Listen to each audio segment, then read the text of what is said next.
주의 말씀이 내 마음에 사무치게 하시고 나를 사랑하는 자, 나를 귀히 존귀히 여기는 자, 그분의 말씀을 끝까지 지킬 수 있도록 내 안에 새겨 주시옵소서. 감사하며 예수님 이름으로 기도합니다. 아멘. 우리 금년도 첫 주일입니다.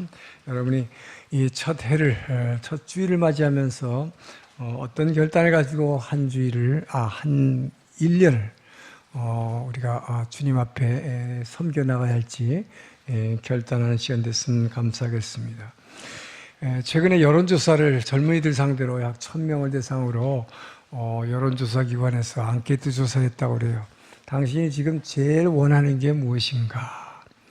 그랬더니 젊은 사람들이 원하는 게 뭘까요, 여러분? 뭐 좋은 스포츠카, 휴대폰, 명품백, 아니면 멋진 이성 파트너, 그런 걸 대답을 할 줄 알았는데 약 70% 이상의 젊은이들이 공통적으로 대답한 게 있어요. 뭐냐? 나는 감동받고 싶습니다. 나도 뜨겁게 감동을 받았으면 좋겠습니다. 뭔가 내 생명을 바쳐서 외치고 싶은 신념이나 무슨 믿음이나 뭐 좀 이런 거 있었으면 좋겠습니다. 정말로 내가 감동할 수 있는, 막 목이 터져라 부를 수 있는 그런 감동에 가득 찬 그런 노래가 있었으면 좋겠습니다. 모두가 감동받기를 원한다는 거예요. 왜 그럴까요? 여러분, 이 세상에서 제일 감동받는 게 뭘까요? 뭘로 여러분 제일 감동을 받습니까? 눈물이 납니까? 사랑이죠. 이 얘기는 오늘날 이 세상에 사랑이 없었다. 진정한 사랑을 찾기가 어렵다는 거죠. 왜? 서로 이용하기 말라고 그러니까. 그런데 오늘 본문은 사랑의 얘기를 하고 있어요. 그런데 이 세상에서도 사랑의 얘기를 들으면 사람이 감동합니다. 사랑하는 것을 보게 되면 감동해서 눈물 흘리죠. 장발장이라는 영화, 저는 뉴욕에서 뮤지컬을 봤습니다만은 그 주인공이 신부의 집에 가서 금촛대를 훔쳤는데 사실은 먹을 게 없어서 훔쳤지만 경찰에 잡혔어요. 경찰이 이게 작물인지를 확인해서 신부의 집에 끌고 왔는데 그 신부가 놀랍게도 이거는 이 사람이 훔쳐간 게 아니라 내가 선물로 준 것입니다. 이 말에 너무 감동을 받은 거죠. 야, 하나님은 정말 사랑하시는 분이구나. 그래서 이 사람이 그 은혜에 감사해서 무대에서 무릎을 꿇고 눈물을 흘리면서 기도를 하는데 저는 그때 자리가 없어서 3층 꼭대기에서 봤거든요. 저 위에서 이렇게 내려다보니까 진짜 한 남자가 무릎 꿇고 기도하는 모습이요. 위에서 보니까 너무너무 아름다워요. 저는 사나이가 우는 게 그렇게 아름다운지 처음 봤어요. 너무 아름답더라고요. 제가 하나님이라도 기뻐할 것 같더라고요. 네. 감동하니까, 사랑에 감동하니까 무릎 꿇는 거예요. 거기에 보는 사람도 감동하는 것입니다. 사랑은 우리를 울립니다. 2주 전에 우리 여기 지금 산부에 오셨는데 우리 미사와상이 1인 연극을 했어요. 시오카리도게라는 1인 연극을 했는데 그때 일본 분들 미신자들 전도 집회를 했는데 많은 미신자들이 오셨어요. 근데 뭐 믿는 성도나 안 믿는 성도나 다 보고서 뭐 거의 대부분이 울었어요. 왜 울었을까? 그 사랑에 감동해서. 어떤 사람이 거기 등장한 한 크리스찬이 자기의 동료를 구원하기 위해서 계속 희생하는 모습, 그리고 결국에는 열차가 사고로 이렇게 옛날에 이게 끌고 가는 기차인데 이게 끈이 끊어져 가지고 다 죽게 됐는데 자기 몸을 던져서 다른 사람들을 구해내는 이 그리스도 같은 사랑에 많은 사람들이 감동해서 눈물을 흘린 것입니다. 사랑은 우리로 하여금 감동하게 만들죠. 자, 오늘 본문에 나온 다윗이 그렇게 하나님을 사랑했습니다. 얼마나 사랑했느냐 하면 자기가 다윗 궁전을 졌어요. 이스라엘 통일, 이스라엘 왕이 된 다음에 궁전을 졌는데 레바논에 있는 왕이, 레바논에는 그 백향목 숲이 많기 때문에 백향목은 그야말로 향기가 나는 나무예요. 그 아름다운 나무를 보내줘서 그렇게 7년이나 걸려서 엄청난 궁전, 다윗 궁을 졌습니다. 그날 이제 왕궁이 돼서 첫날 자려고 보니까 자기는 이렇게 멋있는 궁전에서 잠을 자겠는데, 내가 사랑하는 하나님은 보니까 천막 가운데 저 마당에, 예루살렘 여름에라도 저녁 되면 굉장히 춥거든요. 그 추운 천막 속에 하나님의 법궤는 거기 있는 거예요. 그렇게 생각하니까 내가 사랑하는 하나님은 저렇게 추운 곳에 두고 나는 이렇게 좋은 곳에서 잠을 잘 수 있는가? 여러분, 이게 사랑이죠. 사랑하면 내게 있는 좋은 거를 상대에도 주고 싶은 거죠. 그래서 다윗이 하나님께, 하나님, 저한테 이렇게 좋은 집을 주셨는데 이거보다 훨씬 좋은 집을 지어드릴게요. 그래서 성전을 짓겠다고 한 것이죠. 하나님은 그 다윗의 사랑에 감동하신 것입니다. 그래서 나한테는 집이 필요 없으니까 내가 너의 집을 지어주겠다. 그런데 너의 집은 말이야, 아주 영원한 집을 지어줄 거야. 자, 이렇게 이 영원한 집을 지어주겠다는 약속, 다윗의 자손에서 영원히 무너지지 않는 영원한 왕조 예수 그리스도의 나라, 하나님 나라를 주시겠다는 놀라운 이 소위 말하는 다윗과의 언약이 탄생하는 장면이 오늘 본문입니다. 자, 오늘 본문을 통해서 다윗처럼 하나님이 감동하실 정도로 여러분이 하나님과의 사랑의 교제를 해나간다면 여러분의 인생이 어떻게 바뀌는지 오늘 본문을 통해서 여러분이 배우시고 여러분도 그렇게 다윗처럼 하나님을 사랑하기로 결단하는 시간 되기를 주의 이름으로 축원합니다. 오늘 본문은 우리가 7절에서 16절까지 읽었는데 사실 1절부터에 너무 길어서 제가 좀 생략했는데 1절에서 3절을 먼저 보겠습니다. 있습니다. 시작.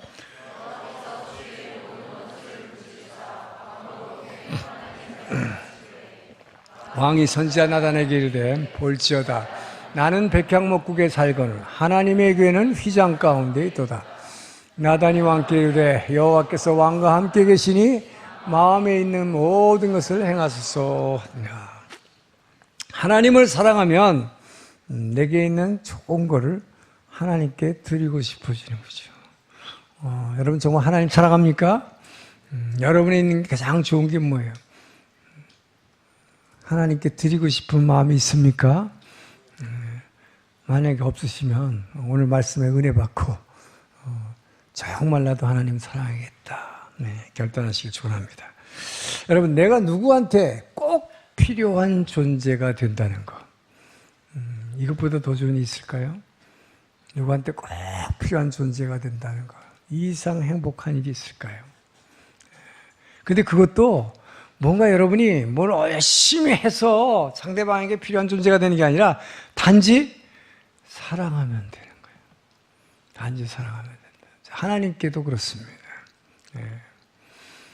우리는 근데 하나님 사랑한다 그러면 뭔가 내가 굉장한 일을 해야 될 것 같아요. 그죠? 그래야 하나님에게 내가 꼭 필요한 존재가 될 것 같아요. 근데 하나님은 우리를 그렇게 힘든 존재로 지으시지 않았었어요. 근데 우리가 그 하나님을 아는 지식이 너무 없어서 여러분 예수 믿는다 그러면서도 어렵게 사는 것 뿐이다. 다윗은 단지 하나님을 사랑했던 것입니다. 여러분 뭐라고 많이 뭐 하라는 거 아니에요. 그냥 사랑하는 거예요. 하나님 사랑하니까, 여러분 하나님 사랑하니까 어떻게 했습니까? 아무도 골리앗이라고 하는 적 앞에서, 그 거인 앞에서 이스라엘의 장군이 그렇게 많은데 한 사람도 감히 그 앞에 나가서 대들지 못해요. 왜? 겁이 나니까. 그러나 소년 다윗이 아직 갑옷을 입혀줬는데 갑옷이 무거워서 사울의 투구를 쓰는데 이거 쓸 수가 없다고 그랬어요. 쑥 들어가 버렸어요. 이 소년이 어떻게 여러분 그 거인 골리앗 앞에 감히 나갔었을까? 그 하나님 사랑했기 때문에, 정말 사랑했기 때문에. 왜요? 내가 사랑하는 하나님을, 아니 저 이방인이 막 저주하고 무시하고 그냥 하나님을 비아냥대는데 참을 수가 없는 거죠. 이게 진짜 사랑 아닙니까? 사랑하면 계산하지 않습니다. 사랑은 물불 안 가려요. 사랑하면 바보 등신이 돼요. 혹시? 그러니까 목숨 거는 거죠. 죽는지도 모르고 그냥 가는 거예요. 그렇게 하니까 하나님이 함께해서 승리시키는 것입니다. 할렐루야. 자, 그래서 여러분, 다윗은 이렇게 하나님을 사랑했기 때문에 하나님을 사랑하는 그 모습이 여기저기 나타나잖아요. 하나님의 임재의 상징인 법궤를 그동안 수십 년 동안 방치되어 있던 것을 내가 수도로 세운 예루살렘 성으로 이제 이 법궤를 모셔간다. 그러므로써 이 예루살렘 수도가 단지 한 나라의 수도가 아니라 하나님이 임재하시고 하나님께 예배드리는 이 세계 예배의 중심처가 된다는 이 기쁨, 우리 하나님은 나뿐만 아니라 모든 사람이 함께 예배하고 다 사랑할 수 있게 한다는 이 기쁨, 너무 기뻐서 춤을 막 추는 거죠. 그래서 이 퍼레이드가, 이 법궤를 모시고 가는 퍼레이드가 가는데 앞에서 세상에 생각해보세요. 여러분은 왕이 얼마나 격하게 춤을 췄으면 그냥 한국 사람들 춤추고 그냥 이렇게 하는데 이스라엘 사람들은 막 빙빙 돌고 뭐 굉장한 춤을 막 이렇게 추죠. 얼마나 격하게 췄으면 세상에 겉옷이 다 벗어져서 속옷이 다 보였다. 백성들 앞과 신하들 앞에서 속옷이 다 보였다. 생각해보세요, 여러분. 옷이 다 벗겨질 정도로 춤을 췄다. 얼마나 기뻤으면 그렇게 될까. 창피한지를 몰랐다라고 성경은 말합니다. 왜 그럴까요? 정말 사랑하는 사람 앞에 서면 창피하지 않죠. 자기 아내는 막 뭐라고 막 욕을 했어요. 왕이 채신머리도 없이 속옷을 나 보이면서 춤을 추냐고. 근데 진짜 사랑하면 그렇게 된다는 것이죠. 자, 그런데 오늘날 왜 젊은이들이 이렇게 감동받고 싶다, 사랑이 없다 얘기합니까? 진짜 사랑이 없는 거죠, 오늘날. 왜 그래요? 서로를 이용하려고 그러는 게요, 세상은. 그래서 지난번에도 말씀드렸지만 사람 앞에 서면 아무리 좋다고 하는 사람도 며칠만 지내보면 거기서 뭐예요? 썩은 냄새가 나, 구린 냄새가 나. 왜? 서로를 이용해 가려고 그러고 서로의 자기의 정욕을 채우려고 그러지 자기가 희생해서 도와주려고 하지 않아요. 그렇기 때문에 세상은 만족함이 없는 것입니다. 진짜 사랑하면 만족합니다. 진짜 사랑하면 행복합니다. 근데 바뀌면 하려니까, 이용하려니까 사랑이 없는 거죠. 자, 그런데 바로 여기서 다윗은 어떻게 했어요? 자기는 이렇게 좋은 집에서 오늘 자려고 생각하니까 잠이 잘 올 수가 없는 거예요. 잠이 안 오는 거예요. 내가 사랑하는 하나님은 저 천막 속에 지금 추운 곳에 계신데 내가 어떻게 잡니다. 하나님, 내가 정말 내가 나보다 훨씬 좋은 집 지어 드릴게요. 하나님은 내가 그 마음만 받겠다 그런 거죠. 내가 네 집 지어주겠다. 그렇게 나오신 것입니다. 자, 그러면 다윗이 어떻게 이렇게 하나님을 마음속으로부터 깊이 사랑할 수 있게 됐을까? 이것을 그는 여러분 잘 아는 시편 23편을 보게 되면 그 다윗의 마음을 우리가 알 수 있어요. 얼마나 사랑했는지, 어떻게 사랑했는지. 여러분, 시편 23편, 지금 여러분 성경 암송하고 있는데 시편 23편은 다 암송하고 있지요? 아닙니까? 시편 23편 정도는 6줄밖에 안 되는데 다 암송해야 돼요. 제가 그래서 일부러 이거 PPT 안 만들었어. 시편 23편을 PPT 보고 하는 교회는 신앙 수준을 알 수 있어요. 여호와는 나의 목자시니, 그럼 뭐예요? 그 다음 뭐예요? 내게 부여. 다 알잖아, 뭐예요. 거기까지 말해요? 여호와가 나의 목자시면 왜 부족함이 없을까? 여러분, 다윗은 자기가 목자를 해봤잖아요. 목동 출신이잖아. 양의 특징을 너무 잘 아는 거예요. 근데 그 여호와가 내 목자라면 내가 목자를 해서 아는데 양을 얼마나 목자가 사랑하는지 정말 목숨 걸고 모든 거 다 바쳐 사랑해요. 목자는. 그걸 아는 거예요. 그래서 하나님이 내 목자시라면 나는 아무것도 부족함이 없습니다. 나는 정말 만족합니다. 하나님이 내 목자시면 나는 정말 행복합니다. 이 고백을 한 거예요. 결론부터 얘기한 거예요. 나는 행복한 사람입니다. 더 필요한 게 하나도 없습니다. 하나님이 내 목자시라면 하나님만 있으면 됩니다. 이렇게 고백한 거예요. 자, 그러면서 뒤에서 뭐 여러 가지 설명하죠. 나를 뭐 푸른 목장으로, 초장으로 인도하시고, 뭐 쉴만한 물가로. 여러분, 근데 다윗의 인생을 보세요. 여러분, 지금까지 사무엘서를 봤지만, 다윗의 삶이 지금까지 푸른 초장의 삶이었습니까? 쉴만한 물가에서 쉬지 못했어요. 늘 사막 가운데서 물 없는 곳에서 동굴을 찾아서 숨어서 지내야만 하는 이런 고통 가운데에서도 그는 하나님이 내게 실제 쉼을 줬다고 고백하는 것입니다. 왜 그럴까요? 이 4절에 보면 다윗의 그 마음을 알 수가 있어요. 하나님은 자기가 사망의 음침한 골짜기를 걸었다고 얘기해요. 여러분, 다윗은 굉장히 하나님 마음에 합해서 하나님 마음에 합한 자라, 유일하게 성경에서 하나님의 마음에 합한 자로 딱 한 사람 나오는데 그게 다윗이거든요. 하나님 마음에 합했어요. 그럼에도 불구하고 다윗이 사망의 음침한 골짜기를 걸을 때가 있었다. 언제일까요? 다윗도 자기가 양일 때가 있었어요. 양이라는 게 자기가 양이라는 걸 아는 거죠. 근데 양의 특징은 자기 멋대로 가요. 양은 절대로 그냥 놔두면요, 똑바로 못 갑니다.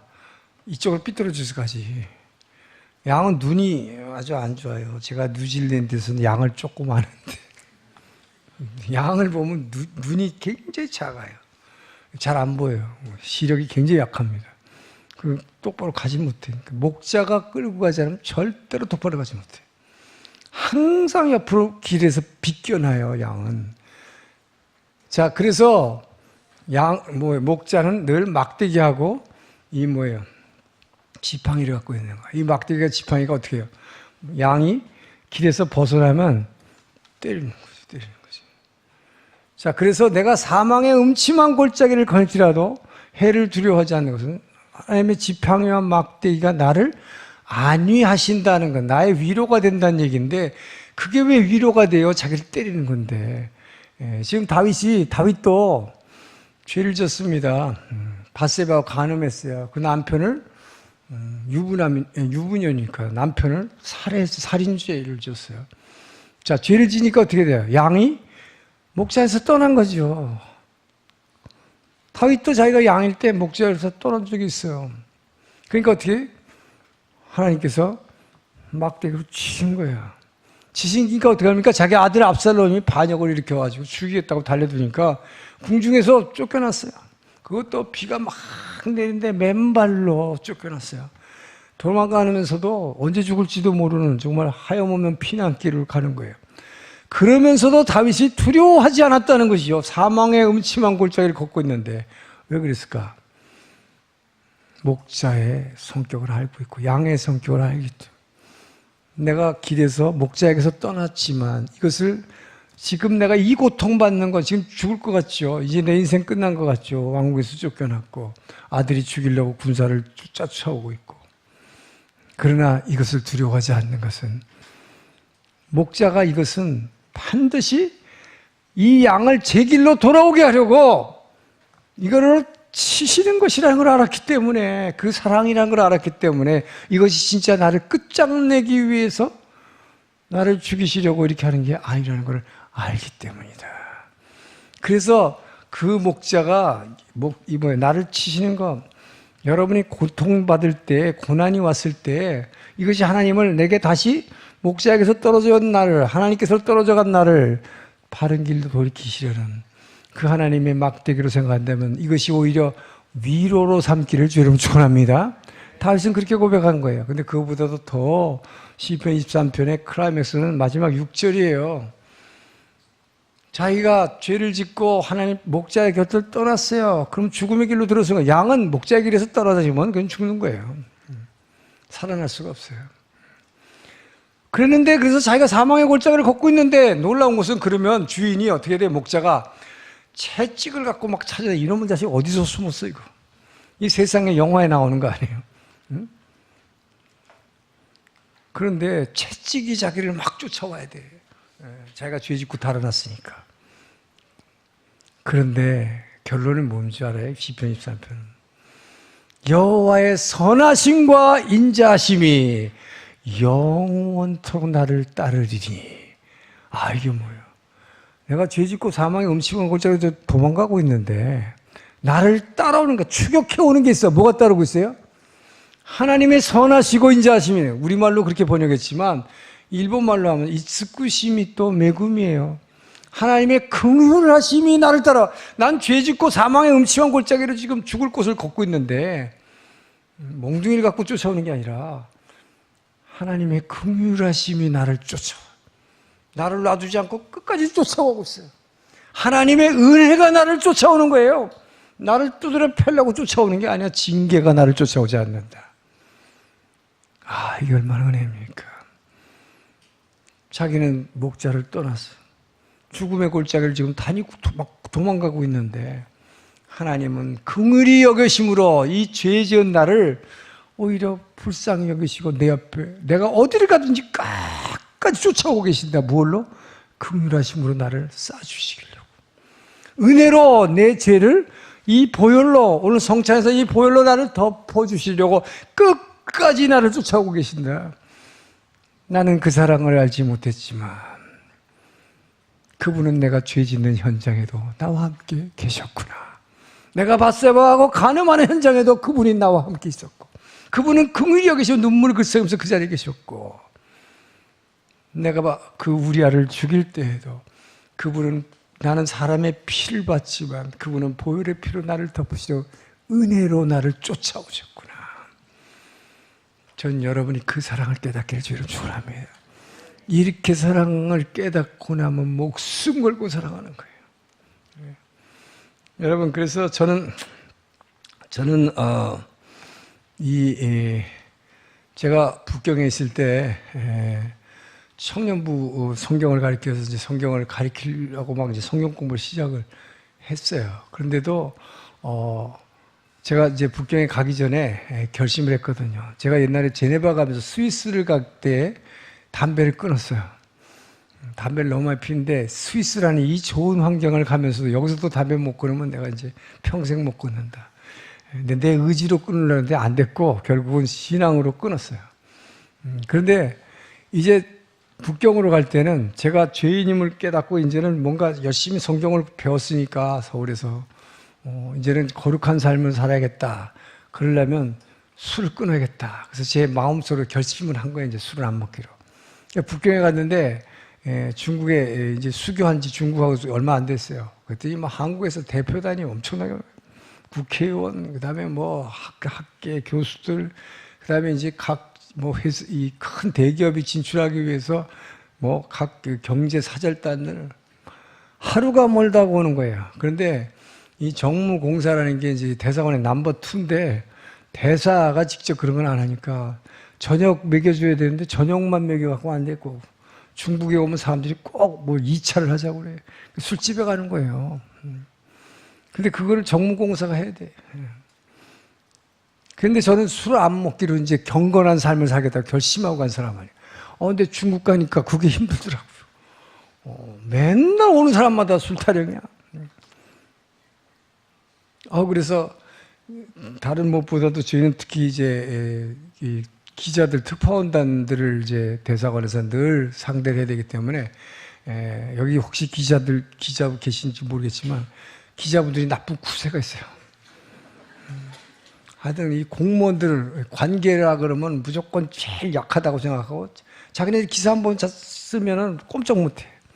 제가 일본 과장을 할 때 서울에 외교부 출입하는 기자들이 저거로 술 사라고 그렇게 그랬는데 바빠가지고 술을 안 샀더니 동아일보에 신문에 이렇게 났어요. 낮잠 자는 대일 외교.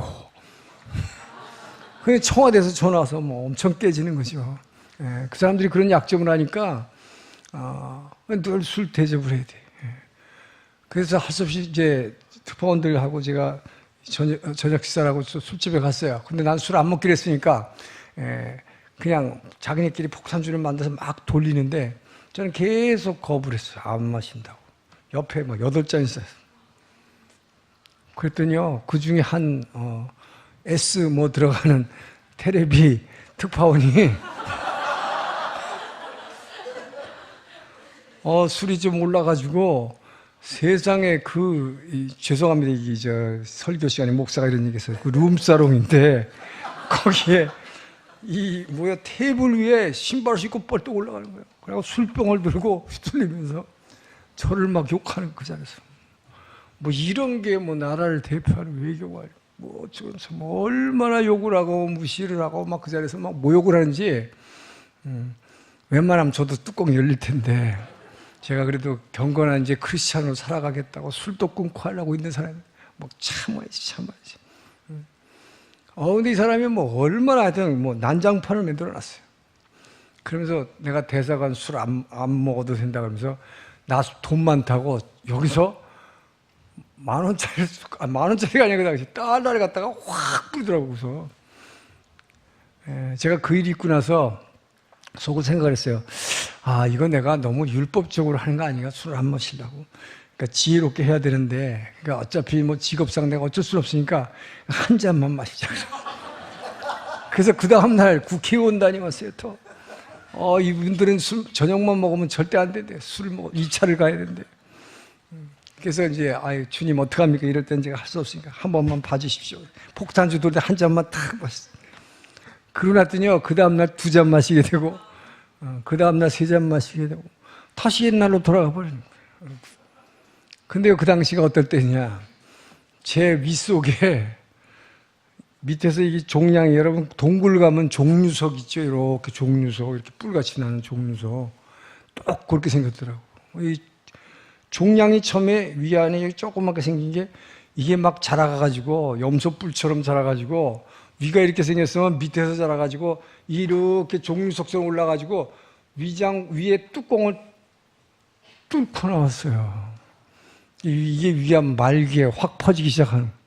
딱 그때인데 이것도 모르고 계속 마시고 계속. 여러분, 내가 사망의 음침한 골짜기를 걸리고 있었습니다. 그것도 주일날은 청년들에게 성경의 맥 강의를 시작하고 있어서 지금. 주일날은 경건하고 평일날은 내 직장 때문에 이거 어쩔 수 없이 마시는 겁니다. 사실상 어쩔 수 없었어요. 그러나 나는 사망의 골짜기를 거닐고 있었던 거죠. 그러나 나는 알지 못했죠. 놀라운 것은요, 그럴 때에도 그 하나님은 그분의 선하심과 인자하심이, 그분의 긍휼히 여기심과 은혜가 나를 쫓아오고 계셨다는 것. 나는 그 시간에 깨닫지 못하고 있었지만, 나는 알지 못하고 있었지만, 그분은 이미 나와 함께 나를 쫓아오고 계셨고. 근데 저는 제 몸이 지금 죽어가는지도 모르고, 소위 이미 말기암인데. 근데 놀랍게도 며칠 후에 북경의과대학 내과 과장이 저를 찾아왔어요.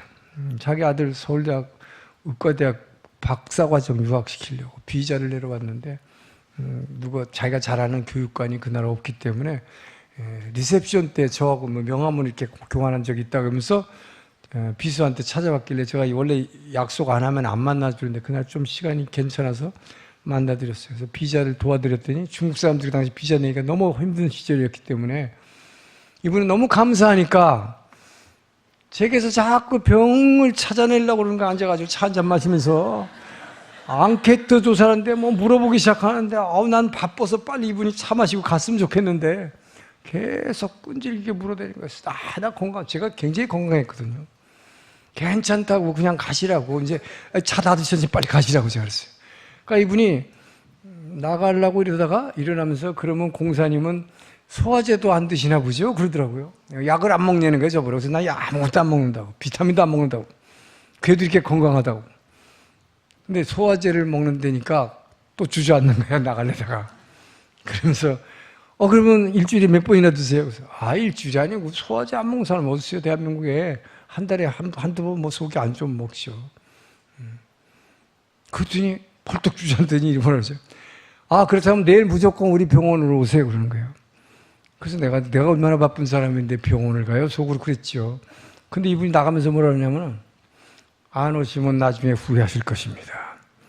이분은 이미 내 얼굴과 내 모든 거에서 병을 본 거예요, 벌써. 제가 암이 걸려서 벌써 그 정도 되면 뭐가 나타나는 것 같아.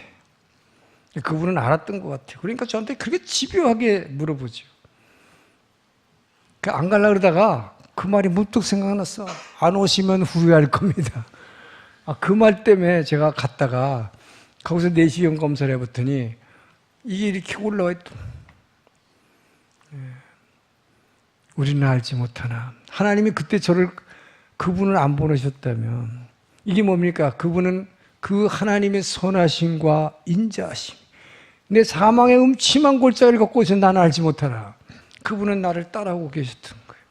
내가 술 마시는 현장에도 계셨고, 이 죽어가는 몸을 그분은 긍휼하심으로 나를 찾아오시고 은혜로 찾아오신 거예요. 그 사람이 그날 안 왔다면 전 아마 지금 이 자리에 없었을 것입니다. 그래서 수술했고 항암 치료받았고 그 고통의 과정을 통해서 하나님은 나를 목자에서 떠난 길에 다시 돌려놓은 거예요. 할렐루야. 이것이 하나님의 은혜입니다. 여러분 중에서 나는 하나님이 나를 사랑하지 아직도 모르겠어요. 나는 그 사랑을 한 번도 체험하지 못했어요. 왜 다른 사람들은 만나주고 음성도 들었다고 별걸 다 했는데 나한테만 유독 하나님은 이렇게 차가우십니까? 그런 분 있으시죠? 그러나 다윗의 고백을 믿으시기 바랍니다. 나는 알지 못했지만, 내가 사망의 음침한 골짜기를 거닐고 있다는 자체도 나는 몰랐지만 그분의 선하심, 그분의 긍휼히 여기심과 은혜가 여러분을 끝까지 쫓아오고 있음을 믿으시기 바랍니다. 이분은 여러분이 어떤 나쁜 일을 하고 있더라도 그 시간에 그분은 그곳에서 눈물을 흘리고 계심을 믿으시기 바랍니다. 그래서 그분은 그 보혈의 피로 여러분을 덮어주시고 회복시켜주시는 분입니다. 다윗은 그것을 깨달아. 그렇기 때문에 여호와가 나의 목자시라면 나는 절대로 부족한 것이 없습니다. 주님 한 분만으로 만족합니다. 할렐루야. 전 여러분들이 그 사랑을 체험 못하셨다면 그렇게 하세요. 저는 그래서 그 다음부터 기도할 때마다 성령께서 그렇게 인도하신지 늘 과거에 내가 알지 못했던 그 감사함들이 자꾸 문득문득 떠올라요. 하나님이 나를 이럴 때도 도와주셨네. 이런 것도 주셨네. 내가 아무것도 없을 때 이렇게 먹여주셨구나. 아무것도 없을 때 이렇게 도와주셨네. 이런 게 떠오르면서 그래서 그것을 주님 앞에 감사하면 그때마다 막 성령께서 내 가슴에 팍 치면서 하나님이 나를 이렇게 사랑하셨구나. 나는 하나님은 나를 안 만나주시는 줄 알았는데, 나만 외면하시는 줄 알았는데 이렇게 나를 사랑하셨구나. 내가 사망의 음심한 골짜기 갈 때 주님은 나와 은혜로 함께 하셨구나. 그때도 거기 계셨고. 저는 여러분들이 그 사랑을 깨닫기를 주님 축원합니다. 그래서 여러분이 기도할 때 감사했던 모든 것을 막 생각해냈어요. 그럼 주님한테 고백하세요. 이런 은혜도 있었습니다. 주님은 나에게 이런 긍휼로 나에게 찾아오셨습니다. 여러분 그렇게 입으로 시인할 때 그의 영이 여러분을 탁 치면서 이 안에서 막 이 생명수가, 이 생수의 강이 막 뻥 터져날 줄 믿으시기 바랍니다. 그렇게 해도 안 되시면 시편 23편 6절의 말씀 믿으세요. 내가 정말 그런 사망의 음침한 골짜기를 다닐지라도 하나님의 선하심과 인자심이 영원토록 나를 따르리니라는, 나를 쫓아오고 있음을 믿으시기 바랍니다. 그 은혜로 우리 한 해를 시작하면서 여러분이 금년은 다른 무엇보다도 다윗처럼 주님을 사랑하기를 원합니다. 주님 사랑하기로 결단한 시간 되기를 주님 축원합니다. 11절에서 13절에 있습니다. 시작.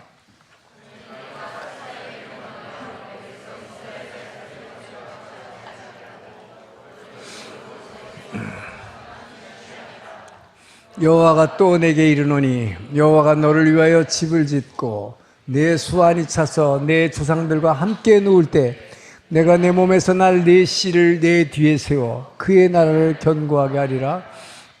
내 이름을 위하여 집을 건축할 것이요 나는 그의 나라 왕위를 영원히 견고하게 하리라. 자, 하나님은 여러분이 정말 하나님을 사랑해서 내가 가진 것, 내게 좋은 것을 하나님께 드리겠다고 하면 하나님은 여러분의 인생의 집을 지어주심을 믿으시기 바랍니다. 새로운 집, 지금까지는 완전하게 다른 영원한 집을 지어주실 것을 믿으시기 바랍니다. 이 성경은요, 내 인생을 이끌어가는 것이 내가 아니라, 내 의지가 아니라 하나님의 계획을 따라서 저와 여러분을 인도하신다고 성경은 말하고 있습니다. 다윗이 하나님을 너무 사랑해서 제가 하나님 집 지어드릴게요. 그랬더니 하나님이 그러셨어요. 집이 필요한 게 누구냐? 네가 필요하냐? 내가 필요하냐? 출애굽기를 보면 하나님은 처음부터 나는 집 속에 산다고 안 했어요. 모세에게 어디다 있다? 내가 있어야 할 곳은 텐트 속이야. 너같이 이런 큰 집에 사는 사람이 아니야. 텐트 속에 나는 거하겠다. 예. 나는 집이 필요 없다 하는 거죠. 그러나 네가 나를 그렇게 사랑하니, 네 마음을 알았으니 내가 내 집을 지어주겠다 그러신 것이죠. 너의 의사대로, 내 생각대로 네 인생이 계획한 대로 되는 것이 아니다. 너 인생을 계획하고 너 인생을 이끌어낸 것은 나 여호와 하나님이다. 내가 네 인생의 주인이다. 하나님이 이걸 가르쳐 주신 것입니다. 다윗은 그러면서 하나님께서 이렇게 말씀하신 거예요. 너는 한 일개 목동이었지 않냐? 그러나 200만 가운데 내가 너를 뽑아서 이스라엘 모든 사람의 머리 위에 왕으로 기름 부은 것도 나 여호와 하나님이다. 네가 전쟁에 나갈 때마다 네가 싸움을 잘해서 승리한 줄 아느냐? 내가 너보다 앞서가서 그들과 싸워서 너를 승리하게 해줬기 때문이다. 할렐루야. 하나님은 항상 성경에서 그렇게 말씀하시죠.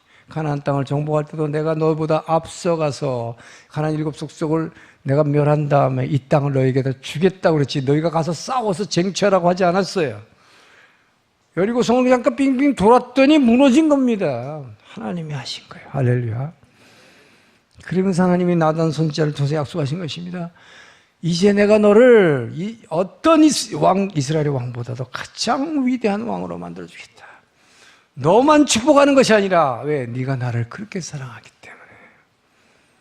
내가 나한테 집도 필요 없는 나한테 집 지어주겠다는 그 사랑 표현했으니까. 나는 네 집을, 영원한 집을 지어주겠다. 너의 후손들이 대대로 한 명도 빠짐없이 내가 앉은 이 왕좌에 오를 것이며, 이스라엘 나라 견고한 왕좌를 내가 지켜주겠다. 할렐루야. 자, 이 약속을 받고 이 다윗은 그때서 깨달은 것입니다. 내 인생을 지금까지 내가 계획하고 내가 앞으로 어떻게 해야겠다, 왕으로서 어떻게 해야 겠다, 이거 아무것도 아니구나.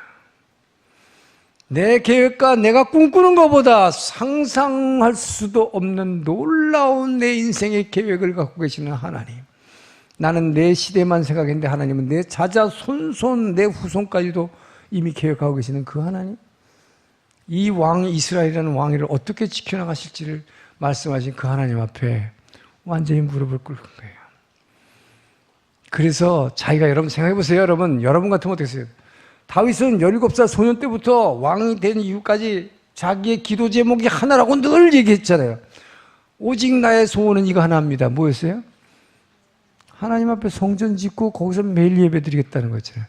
유일한 내 기도 제목, 그렇게 내가 고난받으면 쫓겨날 때도 이렇게 기도했고 왕이 돼서 이렇게 기도했는데 하나님 이럴 수가 있어요? 왜 내 기도는 안 받았어요? 거절한 거 아니에요 지금 하나님이. 넌 성전 짓지 마. 짓더라도 네 아들한테 받을 거야. 그래서 솔로몬이 지어주잖아요. 여러분 그거 포기한다는 거 간단한 거 아니에요. 제가 그렇게 기도했는데 하나님 왜 내 기도는 안 들어주십니까? 내가 포기할 수 있었어요. 왜? 그 아버지가 자기를 얼마나 사랑하는지, 내가 내 자녀와 내 후손들에 대해서 생각도 하지 못했던 것을 그 주님은 그것까지 다 생각하고 계시고 거기 내려놓은 거예요. 그래서 모든 계획을 내려놓은 것입니다. 오직 주님께 다 맡기겠습니다. 여러분 다윗이 그래서 순종했기 때문에 바로 다윗의 자손으로 예수 그리스도가 오신 것입니다. 할렐루야. 자, 다윗이 지어드리려고 했던 집은 어떤 집입니까? 물리적인 집이죠. 돌이나 나무로 짓는 집. 하나님이 지으시겠다고 약속한 집은 뭐예요? 다윗의 왕조를 지어주겠다. 단지 혈통적인 자손 다윗의 왕의 후손으로 온 그런 왕조가 아니라 다윗의 자손 예수 그리스도를 통해서 세워지는 하나님의 나라였던 것입니다. 할렐루야. 그분이 약속하셔서 하나님의 나라를 주시겠다는 거예요. 하나님이 다스리는 나라가 너의 자손도 그 나라를 누릴 것이고 너도 누릴 것이고 너희를 통해서 온 세상 민족들이 누릴 이 하나님 나라 네 자손에서 나올 것이다. 놀라운 약속을 주신 것입니다. 자, 이것이 저와 오늘 여러분에게 어떤 약속으로 다윗 언약이라고 하는 것이 우리에게 주어진 것입니까? 다윗의 자손으로 오신 예수 그리스도, 저와 여러분이 그분을 영접함으로 말미암아 여러분 안에 그 예수님이 부활하신 예수님이 살아계심을 믿습니까?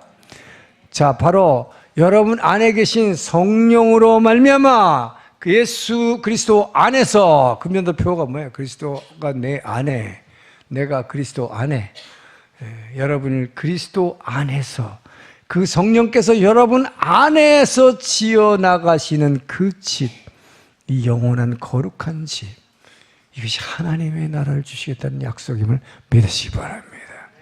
여러분이 정말 다윗처럼 하나님을 사랑해서 하나님께 뭔가를 드리고 싶어 했을 때 하나님께서는 여러분에게 영원한 다윗의 집을 지어주실 것입니다. 이 영원한 다윗의 집이 뭐예요?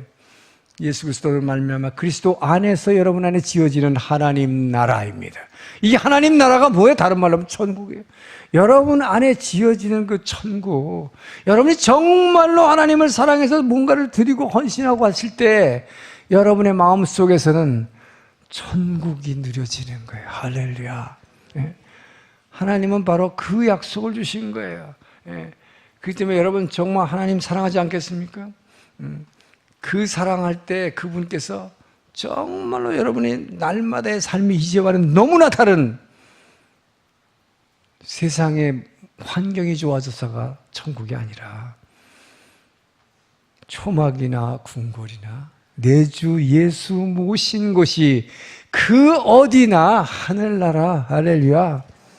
여러분의 상황이 좋아져서가 아니라 상황은 안 좋아도 내 안에서 여러분이 천국을 누리시게 되기를 주 여러분 축원합니다.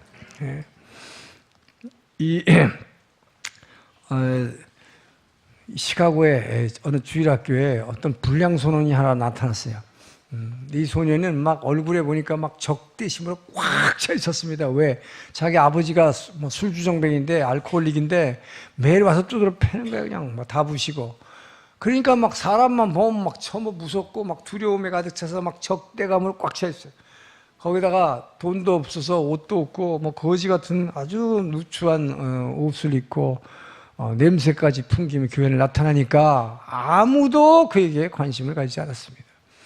그런데 주일학교 선생님이었던 파라라는 대학생이었던 이 자매가 주일학교 교사인데 이 교사가 그 아이를 꽉 껴안으셨어요. 그 냄새나는 아이를, 그리고 적대심에 가득 찬 그 아이를. 이 아이는 처음 경험하는 것이었습니다. 누군가로부터 처음 사랑을 받아보는 거예요. 그 아이 이름이 드와이트였는데, 드와이트야, 하나님은 너를 정말 사랑하신다. 너는 지금까지 그분이 누군지 알지 못했지. 그분은 지금까지 너를 사랑했고 앞으로도 너를 사랑할 거야. 네가 이제부터 그분과 사랑의 교제를 계속해 나간다면 그분은 너가 지금까지 살아왔던 인생과는 상상도 할 수 없는 새로운 경험을 너는 알게 될 것이야. 하나님은 너를 향해서 특별한 계획을 가지고 계신다. 너가 그걸 믿는다면 그분과 사랑의 교제를 나누지 않을래? 이 아이가 그 말을 듣고 이 꽁꽁 얼었던 마음이 녹아가기 시작했어요. 날마다 다른 일이 없으면 무조건 교회를 찾아왔어요. 이 아이가 놀라운 아이로 표현한 것입니다. D.L. 무디입니다. 세계적인 부흥사요. 수백만 명의 사람들을 주님께로 인도했던 놀라운 하나님의 사랑으로 변화된 것입니다. 한 사람이 하나님의 사랑을 체험한 사람이 그 사랑으로 누군가를 사랑해 줬을 때 이렇게 변화되는 거예요. 여러분, 그렇기 때문에 하나님께서는 저와 여러분에게 정말로 그 사랑을 베푸셔서 여러분과 저가 무너졌던 그 여러분의 인생에 그 하나님의 나라를 이 안에 세워주시고 여러분이 그 하나님을 누림으로 말미암아 또 다른 모든 많은 사람들에게 내가 누린 하나님 나라를 전하게 만드시는 것입니다. 할렐루야. 전 여러분들이 그 하나님을 사랑하게 되기를 주님 축원합니다. 근데요, 문제는 이 하나님이 여러분을 정말 사랑해서 여러분이 정말 주님과의 그 사랑의 교제를 계속해 나간다면 누구라도 여러분의 인생에 새로운 집을 지어주신다는 약속을 믿습니까? 그렇다면 그 사랑하기로 결심했으면 바로 사랑하려면 주님과의 사랑의 교제를 하는 게 뭐예요? 바로 예배의 자리로 나타나는 거예요. 정말 주님을 사랑한 사람은 다윗이 원했던 게 왜 성전을 짓겠다고 그랬어요? 집이 목적입니까? 거기 와서 매일 주님과 만나겠다고, 주님과 교제하겠다는 거 아니에요? 여러분이 정말 주님을 사랑하신다면, 사랑하려고 한다면 금년에는 다른 거 다 제껴놓고 먼저 예배를 여러분의 인생의 우선순위에 놓기를 주님 축원합니다. 그렇게 해서 예배를 향해서, 교회를 향해서 뛰어다니는 거예요. 그러면 여러분의 인생이 달라져요. 여러분의 집이, 하나님이 세워주시는 그 집은 천국으로 변할 것입니다. 바로 결단하시길 축원합니다. 결단을 민기적거리다가 망한 사람이 있어요. 여러분 잘 아는 학교에서 배운 임마누엘 칸트라는 철학자. 이 사람은 세계적인 철학자고, 이 사람이 영구평화론이라는 책을 써가지고 오늘날 유엔이 탄생하게 됐어요. 서로 싸우지 말고 이렇게 하자고 그래서 유엔이라는 게 탄생해요. 이 사람이 그 이론적 근거를 제공한 사람인데, 그 사람이요, 워낙 근데 논리적이고 학구적인 사람인데 연구를 좋아하는 사람. 연애를 해가지고 한 여인을 사랑했어. 오랫동안 사귀었어요. 근데 결혼할 연령이 지났는데도 이 남자가 청혼을 안 하니까 프로포즈를, 이 여자가 너무 답답해가지고 이제 정년기가 막 지나가니까 거꾸로 청혼을 했어요. 여자가 먼저. 나하고 결혼해 주지 않겠습니까? 그랬더니 칸트가 사랑 안 해서가 아니라, 잠깐만 기다리세요. 그러면 내가 이제부터 결혼에 대해서 연구를 한 다음에 답을 드리겠습니다. 도서관에 가가지고 결혼에 대한 논문을 뭐 이만큼 책을 다. 근데 놀랍게도 결혼에 대해서 찬성하는 논문이 이만큼이면 반대하는 논문이 더 이만큼. 결혼하면 아기를 낳을 수 있고 더 사랑할 수 있고 뭐 그냥 여러 가지 좋은 게 있는데, 반대로 보니까 아니 결혼하면 자기 시간 다 뺏기고 자기가 이용당하고 이혼당하면 더 힘들고, 그걸 보니까 헷갈리는 거예요. 어느 것을 택할 것인가. 3년이 걸렸어요. 3년을 걸렸는데 결론은, 연구에서 자기가 결론을 탁 내보니까 6대 4라는 거야. 찬성이 6이. 그래도 아기는 낳아야지. 그래도 자손은 봐야 되고, 그래도 늙어서 혼자 사는 것보다는 같이 있는 게 낫다. 단점은 많지만 6대 4. 결혼하자. 그때서야 찾아갔어요. 3년 만에. 그랬더니 그 아버지가 탁 나와서 하는 소리가, 이 어리석은 친구야, 사랑은 시간을 놓치면 후회하게 되는 것이에요. 우리 딸은 이미 결혼해서 2아이의 엄마가 되어 있다네요. 여러분 더 이상 연구하지 마시고 머리 돌리지 마시고 주님 사랑하기로 결단했으면 바로 예배에 열심을 내기를 주의 이름으로 축원합니다. 금년 한 해 다른 거 하지 마시고 하나님 사랑합시다. 그 하나님의 사랑으로 옆 사람도 사랑합시다. 기도하겠습니다. 좋으신 하나님 감사합니다. 아버지여, 우리의 목자 되시는 주님께서 우리가 어떤 사망의 음침한 골짜기를 걸지라도, 나는 죽음의 길인지 알지 못할지라도 주님은 긍휼하심과 은혜로 덮으시기 위해서 내 옆에 쫓아오고 계심을 믿습니다. 그 사랑을 깨닫고 주님 사랑하기로 결단하셨사오니 주님 금년 한 해 주님 만나주시고 그 사랑의 교제를 계속할 수 있도록 주님 새 힘과 용기를 허락하여 주시옵소서. 감사하며 예수님 이름으로 기도합니다. 아멘. 일어나서 오늘 봉헌 찬양에 잠깐만요. 이거 해야죠. 선교 약정 헌금. 여러분 주보에 들어있는 이 카드를 꺼내주시고 이름하고 생년을 꼭 써주셔야 돼요. 왜냐하면 이 성경등 봉투가 이 헌금함 옆 위에 있죠. 항상. 근데 생년월일로 이렇게 표시가 됐어요. 그러니까 몇 월생이 이게 중요하니까 이 밑에 작정해놓고요. 제가 간사님들 얘기 들어보니까 아무것도 안 쓴 사람이 있대. 그럼 이건 누가 한지 알아, 이거. 이름 쓰시고, 반드시 생년을 쓰시고, 휴대전화번호라도 하나 써놓으세요. 그래야 누군지를 알 수가 있어요. 그러니까 요거 쓰셔가지고 나가시면서 헌금함에다가 집어넣으시기 바랍니다. 누가 걷지 않을 테니까.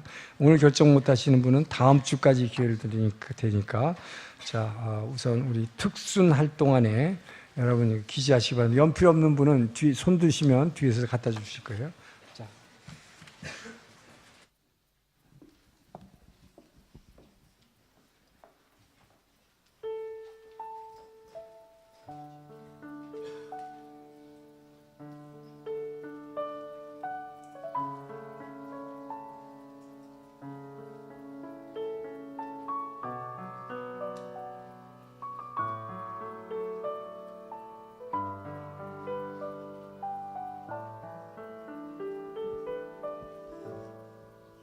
주 만물을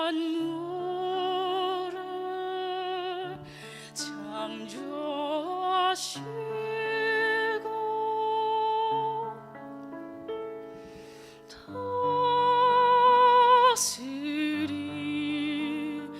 다스리시는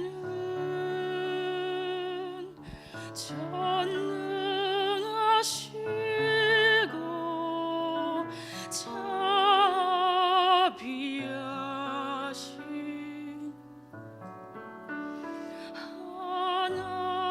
하나님 아버지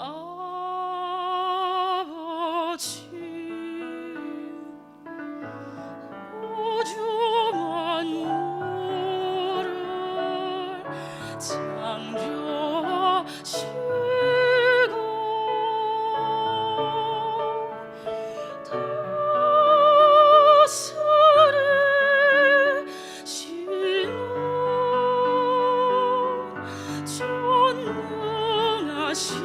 전능하시고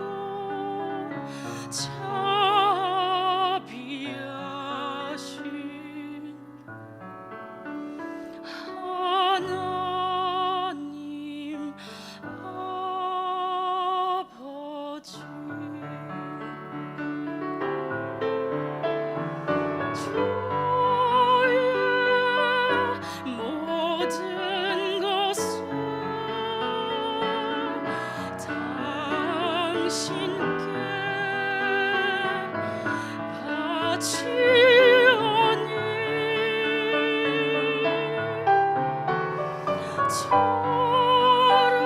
저를 이끌어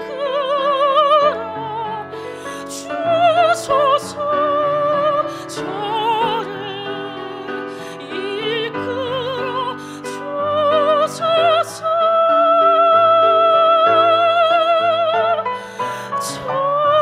저의 모든 것을 당신께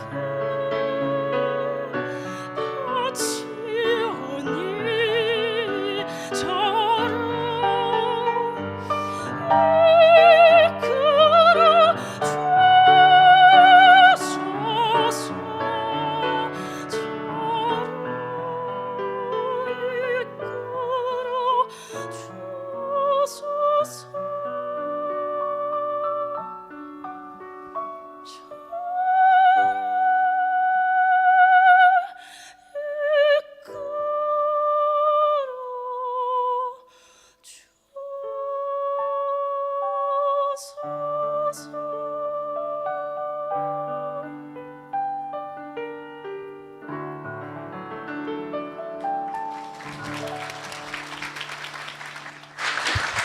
저 작은 몸에서 어떻게 저렇게 큰 소리가 나오죠?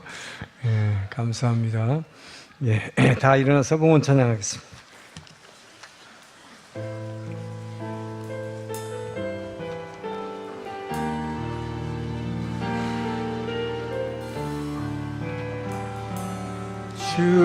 주보혈 날 정결케 하고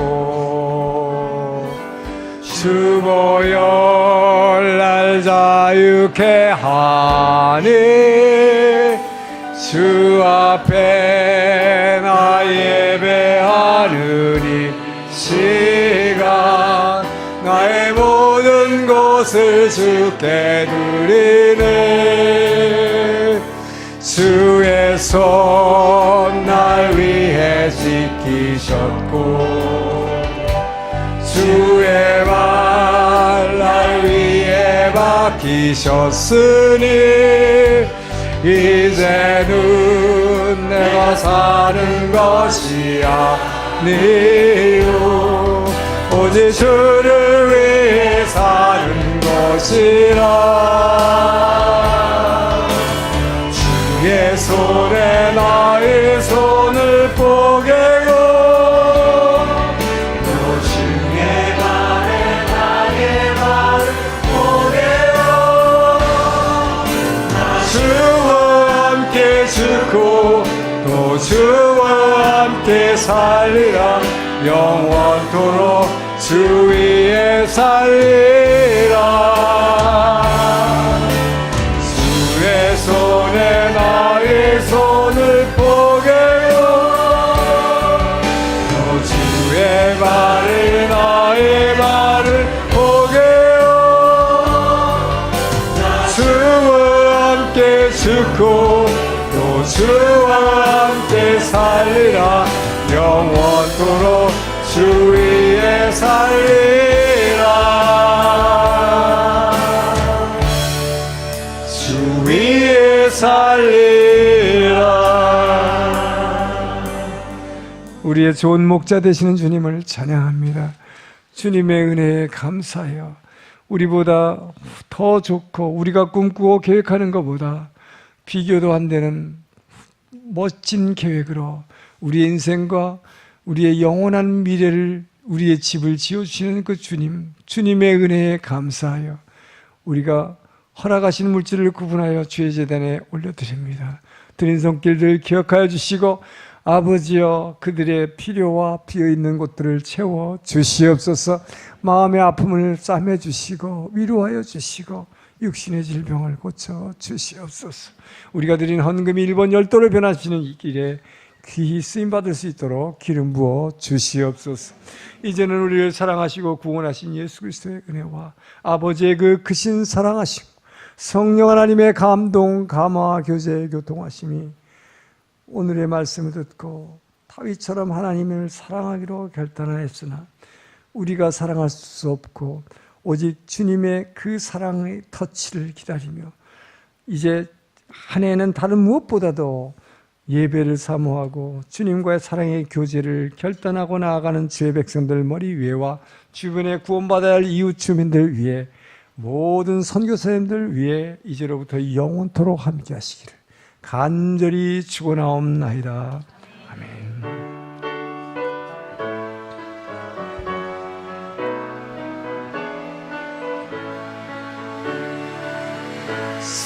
살아계신 주 나의 참된 소망 걱정 근심 전혀 없네 사랑의 주내 갈 길은 너니 내 모든 삶의 기쁨 늘 충만하네. 목자 되신 주님께 감사와 영광의 박수를